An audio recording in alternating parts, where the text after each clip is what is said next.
The envelope was beautiful. Thick, cream-colored paper, gold foiled edges, a ribbon sealed with a wax stamp embossed with a rose. It looked like love. But when Venora held it in her hands, it felt like a warning. She didn't tear it open right away. Instead, she stared at it for a long moment, half expecting it to vanish like some cruel trick her mind was playing. But the pain was real. When she finally opened it, the words stared back at her like a slap across the face. Verona Maddox, +1. Not Venera, Verona. She blinked. Maybe it was a typo. Maybe the printer got it wrong. But Venera knew better. This wasn't a mistake. It was a message sent not by a printer, but by a family who'd spent years reminding her she didn't quite fit. And that +1, that was the final jab. She wasn't even invited as herself. She was invited as someone's companion. Someone who mattered less than their guest. She held the invitation in her lap, her fingers trembling slightly. The paper was heavy, expensive. The kind of invitation that said, "We care about appearances more than people." And as she sat alone at her kitchen table, she felt it, that old familiar ache, that quiet, sharp truth that no matter how much she tried to hold on to the title of daughter or sister, her name had already been erased long ago. And now it was printed wrong, just to make it official. She looked at the gold letters again, running her finger along the edge of the card as if she could smooth out the insult with enough pressure. But words leave deeper cuts than paper ever could. And Cora's, her younger sister, never did anything without intent. Every detail of her wedding would be planned to perfection, every word carefully chosen. So calling her Verona, that wasn't an accident. It was an erasure. A quiet, elegant way of saying, "You're not one of us anymore." And yet, despite the insult, despite the humiliation, despite everything they'd done, Venora found herself whispering, "Maybe, if I show up, they'll remember I'm still part of this family. Maybe this time they'll see me." Hope. That bitter, beautiful thing. The last thing she should hold on to. But she did. And that was the most painful part of all. Venora didn't have designer labels. She didn't have silk flown in from Paris or a personal shopper from Manhattan. She had something else. She had pride and quiet dignity stitched into every thread. The dress she would wear to the wedding wasn't glamorous. It didn't shimmer. It didn't cling like the gowns her sister and cousins would wear. It was navy blue, simple, modest, but it was hers. She had saved for 6 months, every grocery receipt double-checked, every birthday gift skipped. Every time she said no to herself was sewn into that dress.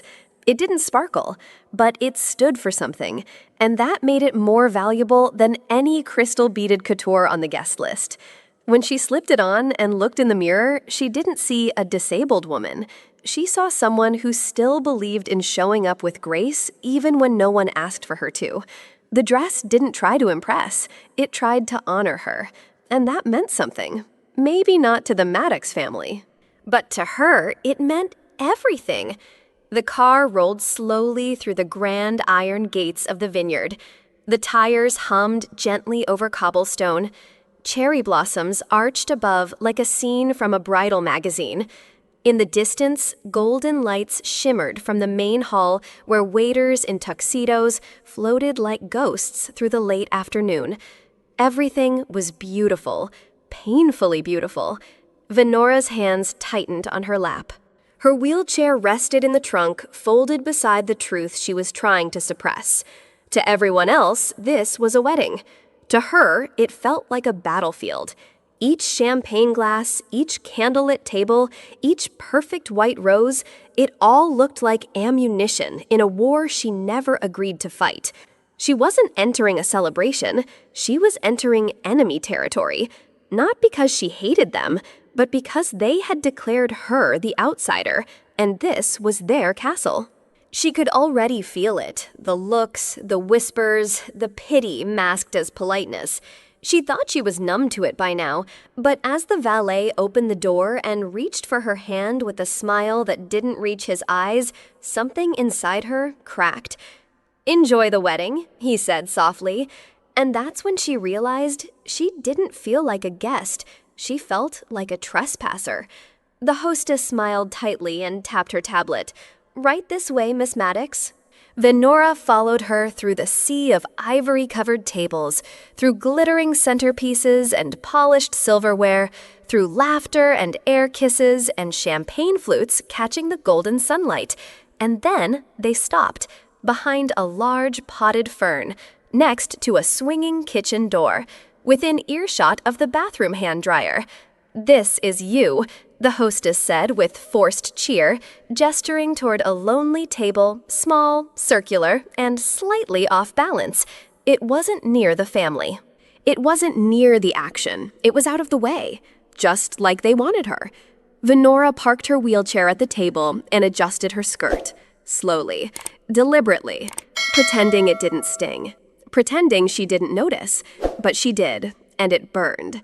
She could hear the faint buzz of the restroom door opening and closing every few minutes, could smell the catering trays being rolled out behind her, could feel the distance between her and the rest of the guests like a chasm carved in stone. No one approached her. No one greeted her. No one even looked her in the eye. Not her parents, not her sister, not even a distant cousin. It was like she wasn't there, except she was, alone, in plain sight, yet fully erased. Venora knew the difference between an accident and a decision. This wasn't a mix-up. This wasn't "we ran out of space" or "you just arrived too late." No. This seat, this forgotten corner behind the plants and the toilets, was chosen. Someone made a decision. Someone looked at the guest list, saw her name, and thought, "Let's place her somewhere quiet, out of the way, somewhere she won't ruin the photos." It wasn't spoken out loud. It didn't need to be. That's how this family worked. Polite cruelty wrapped in pretty smiles and designer dresses. She wasn't meant to be seen. She was meant to be avoided. Every placement at that wedding had meaning. Who sat near the bride? Who got center tables? Who was visible? And who was not?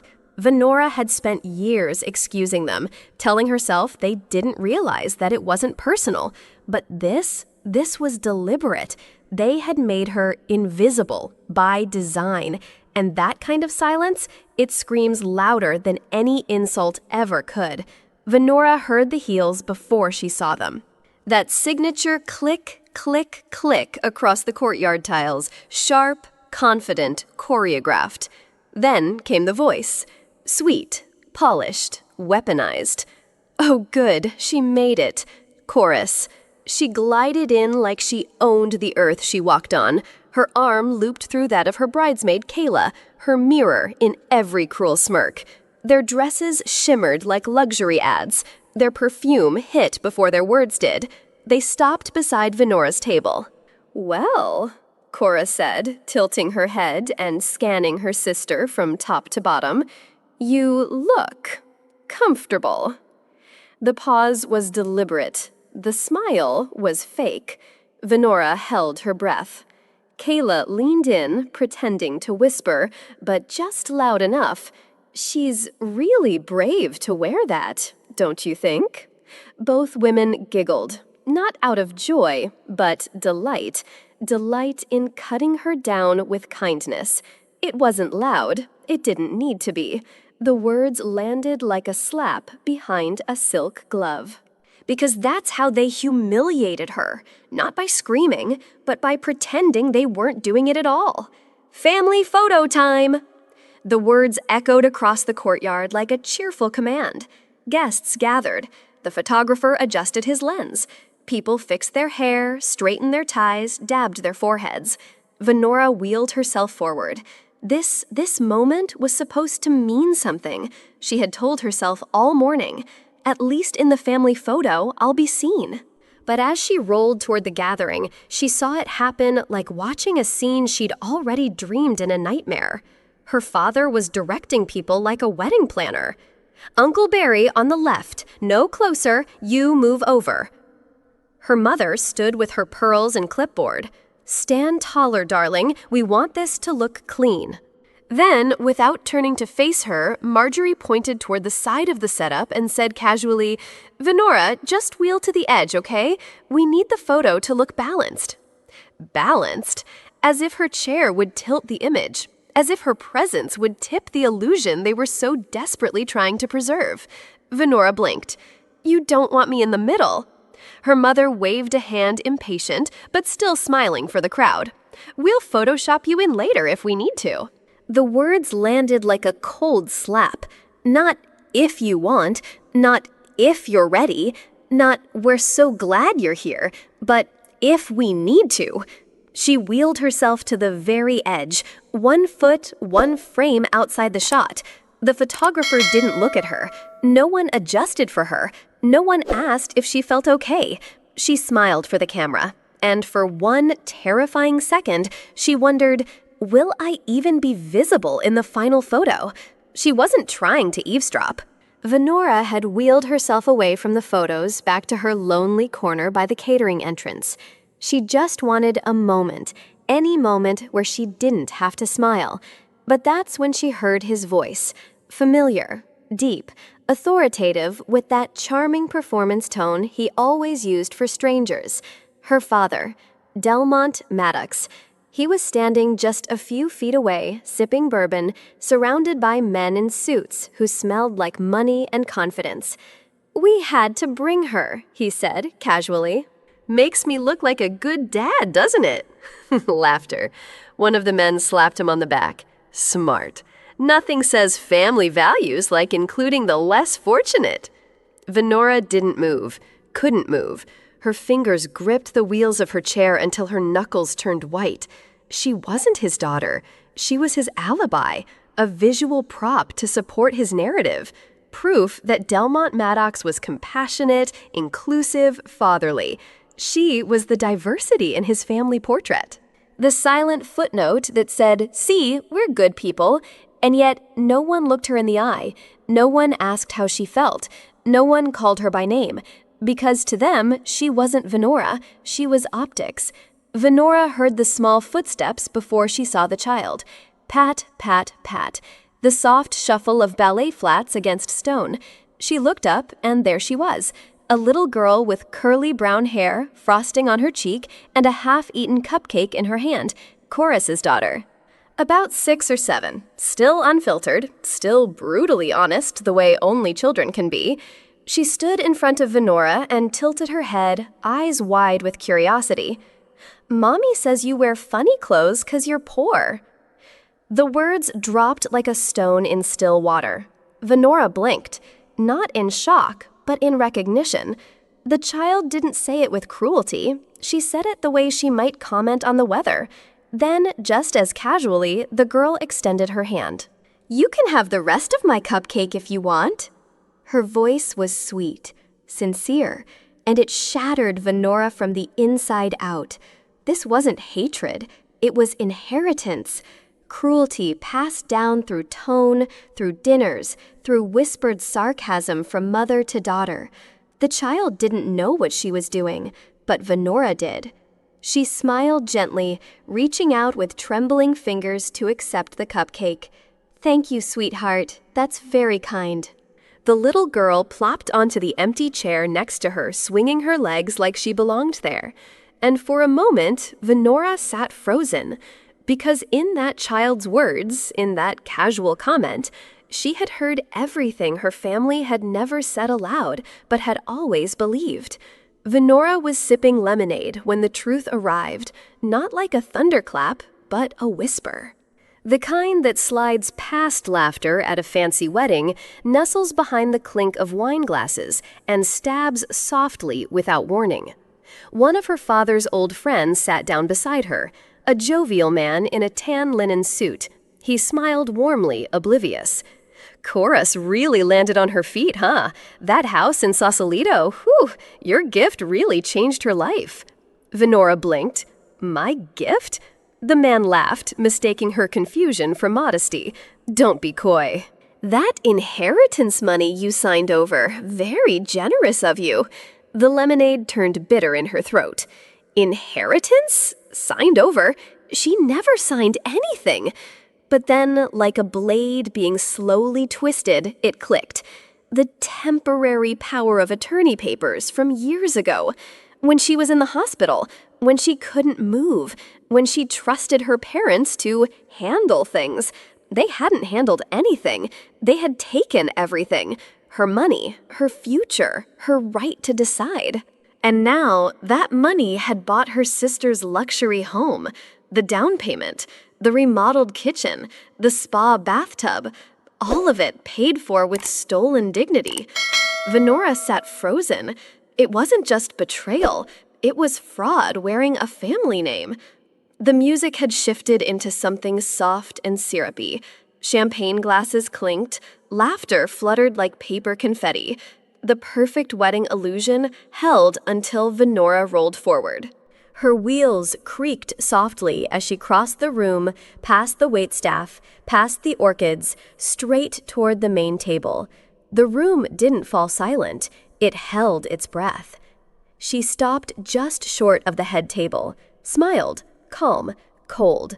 Then her voice barely above a whisper. I didn't realize my inheritance was this generous. It wasn't loud. It didn't need to be, because it sliced through the room like broken glass through silk. The laughter stuttered. Forks stopped midair. Glances darted like startled birds. Chorus let out a high, fake laugh. Oh, come on, Venora, don't make this about you. Venora just looked at her, not with anger, not with envy, but with a terrifying kind of peace. Across the table, her mother reached for her wine with shaking fingers. Her father cleared his throat, chuckling awkwardly. They expected tears. They expected her to crack. But Venora didn't crack. She didn't even raise her voice. She simply waited. And in that waiting, in that silence, they shattered themselves. The door creaked open, not dramatically, not with flair, just enough for every head to turn. And there he was, Asher Maddox. Not a man who needed to shout, not the kind to wear anger on his sleeve. But when he walked in, the air changed. Dark suit, clean lines, steady eyes. He moved with purpose, not urgency. Asher walked across the ballroom like it belonged to him. No one dared speak. Venora didn't even flinch. He reached her, bent slightly. Then, without ceremony, lifted her from the wheelchair. Not to carry, to honor, to raise. Gasps rippled. Someone dropped a glass. But Asher wasn't performing. His voice was calm, controlled. She doesn't need to say anything.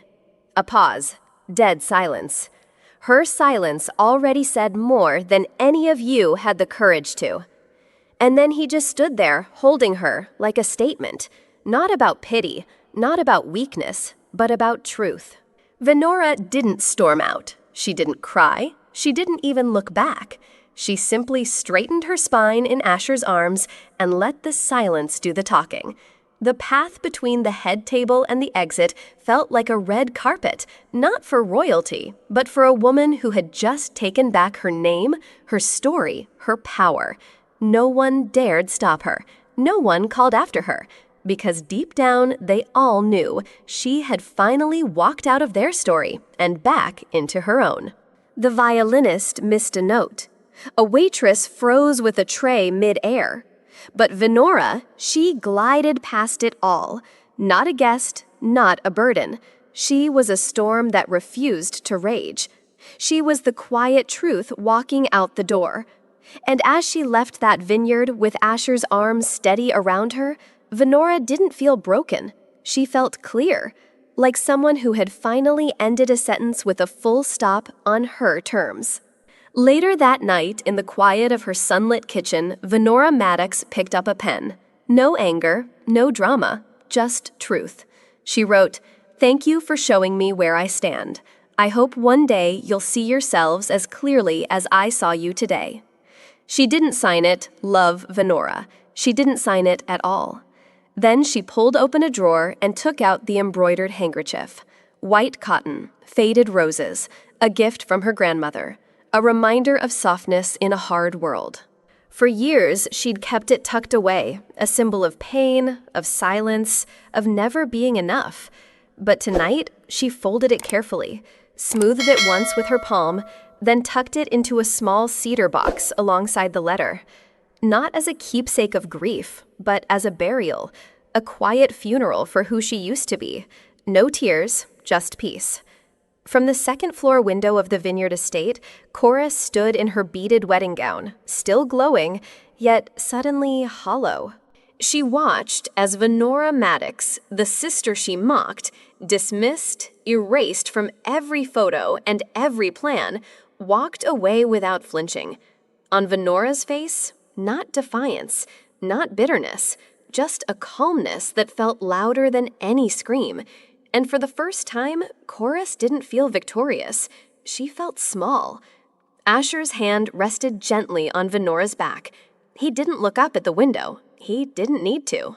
Because the message had already been delivered, without words, without confrontation, just presence. The woman they had called a burden had just become the standard, and the family that once sat above her now looked up at her with fear. They would say she didn't fight back, that she left without a scene, that she stayed silent. Let them, because Venora Maddox had learned the cost of shouting into deaf ears. She knew now, silence wasn't weakness, it was clarity.